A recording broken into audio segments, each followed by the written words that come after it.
Oi gente, tudo bem? Meu nome é Arielle e eu tô gravando esse vídeo para a disciplina História Moderna 2 do curso de graduação em História da Unesp. Nesse vídeo eu quero falar um pouco para vocês sobre esse livro aqui, que é Os Andarilhos do Bem, do Carlo Ginzburg, e ele é um livro muito legal se você curte ler sobre feitiçaria, bruxaria, inquisição. Essa edição que eu tô usando, ela é da Companhia de Bolso, que é um selo da Companhia das Letras, e a obra original é de 1966, mas essa edição é de 2010 e ela foi traduzida direto do italiano pelo Jonatas Battista Neto. Bom, antes de falar do livro em si, vamos falar um pouco sobre quem é o Carlo Ginzburg, porque é muito importante que a gente entenda isso antes de falar dos trabalhos dele. A maioria das informações biográficas que eu vou falar aqui, eu tirei de uma entrevista que ele deu aqui no Brasil quando ele veio em 1989 a pedido da USP, da Unicamp e do Museu Nacional para dar algumas palestras. O Carlo Ginzburg nasceu em Turim, na Itália, em 1939. Ele tem 83 anos hoje e ele é formado pela Faculdade de Letras e Filosofia da Universidade de Pisa, onde ele fez a dissertação dele em História. Ele foi muito inspirado pelo trabalho da Escola dos Análises do Marc Bloch e ele acabou se tornando especialista nos processos da Inquisição dos séculos XVI e XVII. Os trabalhos dele contribuíram muito na área de História Moderna e Teoria da História. O Carlo Ginzburg sempre pareceu ter um interesse pelas classes subalternas, talvez até por causa dos pais dele mesmo, que eram declaradamente antifascistas na época da Segunda Guerra Mundial, e ele começou a estudar isso na graduação dele, justamente sobre feiticeiras e perseguições religiosas durante a Idade Moderna. Foi o que deu origem à primeira obra dele, que é a que a gente está tratando aqui, que é Os Andarilhos do Bem. 10 anos depois, ele publicou o trabalho mais famoso dele, que é O Queijo e os Vermes, que é sobre um homem, um moleiro, também na Itália do século XVI, que tinha umas crenças religiosas muito peculiares. E esses dois trabalhos dele talvez sejam os que mais consagram ele como um dos autores mais importantes da microhistória italiana. Bom, agora que o Carlo Ginzburg já está devidamente apresentado, vamos passar para a obra em si, Os Andarilhos do Bem. A investigação central dessa obra é um grupo de pessoas no século XVI e XVII, no extremo nordeste da Itália, na região do Friuli, que praticavam um culto de fertilidade. Essas pessoas se auto-intitulavam Benandante e as fontes que ele usou para investigar são os relatos prestados por eles mesmos que estão constando nos processos inquisitoriais da época. Um grande diferencial dos trabalhos de inquisição que tinham até então é que, bom, primeiro, a maioria dos relatos dos Benandantes, diferente da maior parte dos outros relatos presentes em processos inquisitoriais até então, é que eles pareciam ser muito mais genuínos e espontâneos, né? Os Benandantes admitiam com muita facilidade, eles até conversavam sobre isso com outras pessoas. Mais pra frente a gente vê que na verdade isso deveria ser uma coisa um pouco mais secreta, mas que eles acabam conversando sobre isso e falando com muita facilidade, e os relatos acabam não sendo tão moldados pelos interrogatórios sugestivos dos inquisidores, né? O que normalmente acontecia quando os inquisidores tinham um acusado e essa pessoa estava negando muito, os inquisidores acabavam sugerindo coisas e, como as pessoas estavam sendo torturadas, elas acabavam confessando, às vezes, alguma coisa que elas nem tinham feito para acabar logo com aquilo. E, bom, portanto, como os relatos eram mais genuínos, mais espontâneos, acaba sendo possível que o objetivo desse trabalho seja investigar as próprias crenças, tradições, o imaginário social daquela comunidade e não a própria história da Inquisição, que era o que vinha sendo investigado até então. Então o foco está na comunidade que estava sendo ali investigada e não na própria Inquisição que estava fazendo a investigação. Uma coisa interessante da gente levar em conta é que naquela mesma entrevista que eu mencionei um pouco antes, o Ginzburg ele fala sobre como ele foi muito influenciado e sobre a importância do marxismo, dos trabalhos do Gramsci, do Hobsbawm, e como eles influenciaram muito na obra do Andarilhos do Bem. Fica bem nítido, né? Porque ele trata da situação ali quase como se fosse um conflito de classes entre os Benandantes e os inquisidores, só que numa era pré-industrial. Bom, sobre a divisão do livro, ele está dividido em algumas partes, né? Ele tem um prefácio da edição original, onde o Carlo Ginzburg comenta bastante sobre a parte teórico-metodológica, sobre as fontes que ele usou, onde ele encontrou essas fontes, como ele desenvolveu o trabalho dele. E aí no pós-escrito de 1972, que foi 7 anos depois do lançamento da primeira edição, ele corrige algumas coisas, alguns errinhos que ele tinha cometido, ele comenta sobre algumas limitações da pesquisa dele, fala sobre os trabalhos que vieram a ser produzidos depois da publicação do livro.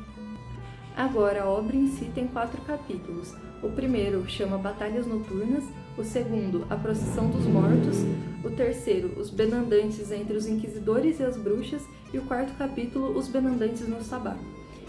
No final tem um apêndice onde ele coloca integralmente ali o processo, um dos processos que ele acabou utilizando como fontes, que é o processo contra o Paulo Gasparetto e o Batista Moduco, que foram 2 acusados como exemplo das fontes que ele estava usando, como estavam expostas as informações. Bom, os 4 capítulos da obra, eles são bem demonstrativos, por assim dizer, né? Ele vai descrevendo os processos cronologicamente, parece que a cada capítulo ele pega um recorte temporal ali dos processos, porque tem várias indas e vindas, às vezes a investigação tinha umas continuações, algumas interrupções, então em cada capítulo ele trata de um pequeno recorte temporal das fontes, e é bem descritivo. Ele passa a maior parte dos capítulos só descrevendo os processos, o que ia acontecendo, os relatos e colocando as conclusões dele ali no meio, algumas hipóteses. O primeiro relato que a gente tem sobre os cultos dos Benandantes é de março de 1575. Mas, como eu falei, a gente tem que levar em consideração que tem algumas descontinuidades na investigação. Nos relatos tem algumas informações que se contradizem, mas a gente tem que levar em consideração até mesmo que talvez algumas pessoas estivessem omitindo coisas ou até mesmo mudando coisas por pressão dos inquisidores mesmo, medo. Mas o que o Carlo Ginzburg fez, que foi possível, né, foi fazer um apanhado geral das informações que tinham bastante similaridades até, e a gente tirar conclusões dessas informações com muita similaridade. Bom, um fato comum em praticamente todos os relatos era que os cultos aconteciam em alguma quinta-feira de cada uma das estações do ano. E aí um fato que fica um pouco, um diz uma coisa, um diz outra coisa, era como esses Benandantes eram chamados, né? Uma pessoa disse que era um anjo, outra pessoa disse que era um homem iluminado, outra pessoa disse que ela simplesmente sentia um chamado, e aí não fica muito claro, mas também não vem ao caso. Mas fato é que nessa noite de quinta-feira, o Benandante, que está dormindo num sono profundo, ele entra no estado onírico, que é descrito pela maioria das pessoas, que é um estado em que o espírito sai do corpo. Algumas pessoas relatam que ele sai metamorfoseado num animal, ou algumas pessoas ainda relatam que ele sai na mesma forma que o corpo humano, e depois ele sai cavalgando. Aí tem esses choques de informação, mas que não são muito relevantes assim, para a nossa pesquisa no geral. O ponto-chave é que quando eles entram nesse estado onírico em que o espírito se separa do corpo, eles iriam até os campos e enfrentariam os andarilhos do mal, que eles chamam de mal-andante, que seriam os feiticeiros do mal. E esse embate entre os Benandantes e os mal-andantes decidiria a qualidade das colheitas durante o ano que se seguiria. Uma outra informação que também não fica muito bem clara é que alguns Benandantes relatam que antes do combate eles festejavam, comiam, bebiam, mas alguns outros, talvez até para os inquisidores não associarem os Benandantes aos sabás, relatam que apenas os feiticeiros do mal que festejavam antes dos embates. Durante os confrontos, os Benandantes carregavam ramos de erva doce e os mal-andantes carregariam caule de sorgo. E outro fato curioso é que se os feiticeiros do mal ganhassem também, eles invadiriam os vilarejos, e se eles encontrassem água limpa na frente das casas, eles beberiam da água, e se não tivesse água limpa, eles invadiriam a adega das casas e urinariam nos tonéis de vinho. Um dos acusados foi questionado sobre como se determinava quem entraria para a ordem dos Benandantes, e ele acaba explicando que as pessoas eram convocadas aos 20 anos e se elas desejassem parar, elas poderiam depois dos 40. Uma outra coisa interessante que ele afirma é que todos os benandantes são pessoas que nasceram empelicadas, ou seja, que a bolsa amniótica não se rompeu no momento do nascimento.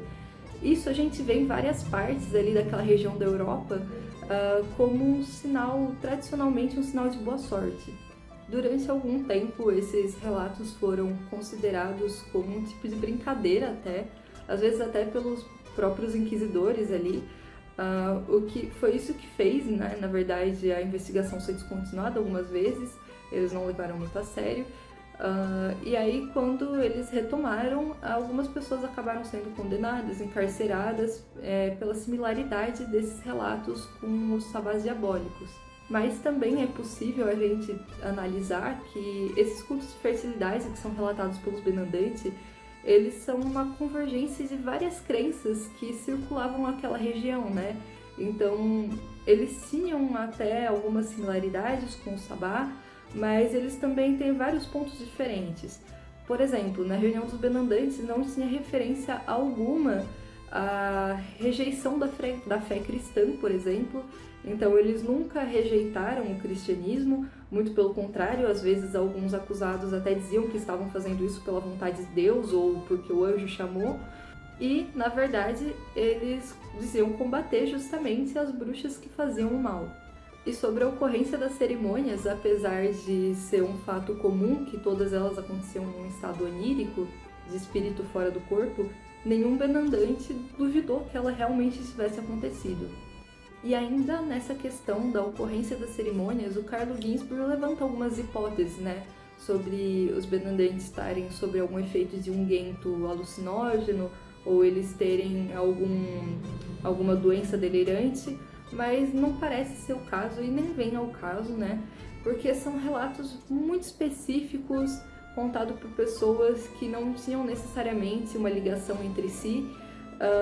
Mas como o próprio Carlo Ginzburg diz, citando ele, né, não importa muito como eles eram provocados, mas o problema dos benandantes, das suas crenças, deve ser resolvido no quadro da história da religiosidade popular e não no da farmacologia e da psiquiatria. Muito obrigada por assistir até aqui. Eu gostaria de usar esse espaço final, de considerações finais, para fazer o paralelo do livro com a disciplina de História Moderna 2.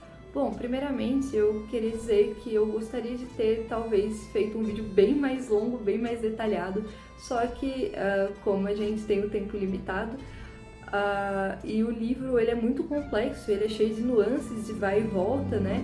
É um livro bem descritivo. Carlo Ginzburg, como eu falei, ele pega os processos e ele vai descrevendo os processos enquanto ele formula hipóteses. Então, tem muitas contradições dentro dos relatos, então é bem difícil de detalhar tudo, né? Então, se desse para fazer isso, ia virar um vídeo de mais de 40 minutos.